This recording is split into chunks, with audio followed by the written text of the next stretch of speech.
In this video, we answer the question, well, what do we even mean by happiness?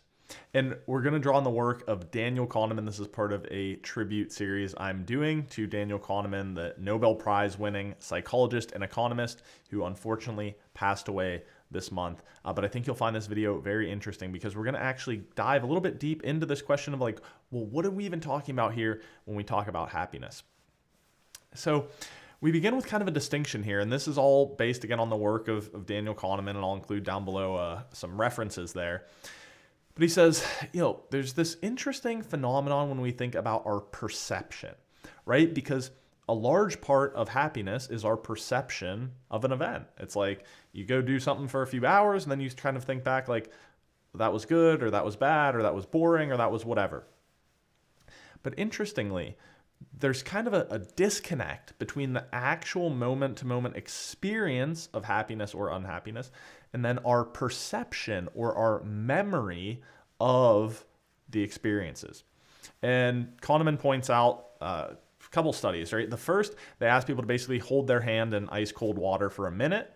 And so that's one group. The second group is asked to hold their hand in ice cold water for a minute and 30 seconds. But in the last 30 seconds, they increase the temperature of the water by a few degrees so it's a little more comfortable. Now, interestingly, people in the second group actually reported less suffering, or that it was a less unpleasant experience. In other words, even though they suffered for an extra 30 seconds, they had 30 seconds more unhappiness, they remembered or perceived the experience as better than the group that suffered 30 seconds less. So now this opens up some really interesting, even ethical discussions around another study they did is they had people get a colonoscopy, which I won't go into the details of how those work, but I would assume you know what it is. If not, I was going to say Google it, but careful with that. But it's a very uncomfortable procedure that older men typically get that involves a scope being put inside of someone. And so they had this experiment where one group just got a normal colonoscopy. The second group, the scoping device was left inside the rear end of the person for an extra 3 minutes. But in those 3 minutes, they didn't move it at all. So that while it's kind of uncomfortable, it wasn't necessarily painful. And then similar finding. The second group, even though they had 3 more minutes of pain and discomfort somewhat, because the ending of it was less painful, they remembered the whole thing as better off. And so what we're starting to get at here is there's almost these two sorts of happiness for our two different selves. And that is part of what Kahneman's research and thinking talked a lot about. So we can think about experiencing self, which is really about being around people we like and doing activities we enjoy in the moment-to-moment neurophysiological sensation of happiness. And Kahneman offered a couple ways of assessing that I think are useful. One is called the DRM, which is the daily reconstruction method. So basically he says you can measure how happy you are by thinking back over the course of your day in sort of series, right? And you can divide those up however makes sense for you. It could be getting ready for work, morning of work, afternoon of work, home in the evening, whatever. And then you basically reconstruct your day and assess in each of those chapters basically how you were feeling. Was it good, bad, neutral, etc. You can also do what he calls the U index, which is basically just asking you to think about how much time you spend in a negative state. So looking back over your day today, how many times were you feeling kind of just not good?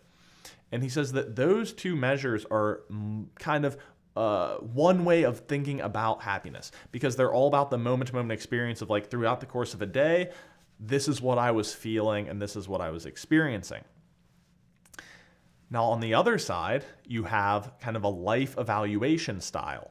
A common method for this is a Cantrell ladder, which is saying, imagine a ladder with, let's say, 10 rungs on it from 1 to 10. Where would you step back and place your life on that, right? Or they often use language like stepping back and considering your life as a whole.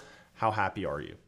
And so what you have to understand is these are two different modes. As Kahneman himself says, you can be happy in your life and you can be happy with your life. And you can imagine how those are two slightly different things. I could be happy with my life as a whole because I'm like very successful and think everything is great. But in my life, a lot of the time I'm very like tensed and stressed out. Conversely, if maybe you are, I don't know, even struggling with alcoholism or some sort of addiction, you may not be happy with your life because you're facing a lot of challenges and maybe there's family issues, there's job issues. But when you think about being happy in your life, maybe in that given moment when you first have that drink or you have that drug or that whatever, in that moment you are happy. And so it's not that they're always total opposites, but they are different things, and there are different kind of measurement approaches in the field of psychology, in the field of happiness studies, etc., that you can use to get to both of them. But what I would advocate is that we want to think about both. Okay, so on one hand, we want to be thinking about, when you're thinking about happiness, how happy am I in my life? What is my kind of that DRM, daily reconstruction method? How happy am I with my day today? How did I spend my time? How often in the course of a day or a week am I experiencing like negative emotions? And then optimizing for that dimension of happiness, again, through prioritizing activities that bring us a sense of joy or engagement or interest, and spending time with people that we enjoy being around. And then on the flip side, life satisfaction, which comes more from like goal achievement and measures of kind of status. And so saying, hey, I'm going to set this goal and I'm going to achieve it, or I want to get that promotion, or I want to, do this thing that's going to make me feel better about myself. I don't want to discount those things either. I think those are necessary ingredients to happiness, because again, at the end of the day, it's really about being happy in life, those moment-to-moment experiences, as well as with life, which means kind of achieving things or having a perspective that when we step back and look at our life as a whole, we can be deeply satisfied with it. So I hope that this kind of dual model of happiness, drawing on the work of Daniel Kahneman, is interesting and helpful to you. Here's a video based on this one that I think you'll like. And as always, on this channel, you can find science-based tools for happiness to help you be at your best in work and in life. So that's all for now. This has been your happiness nerd, Jackson Kirchis. Thanks for watching.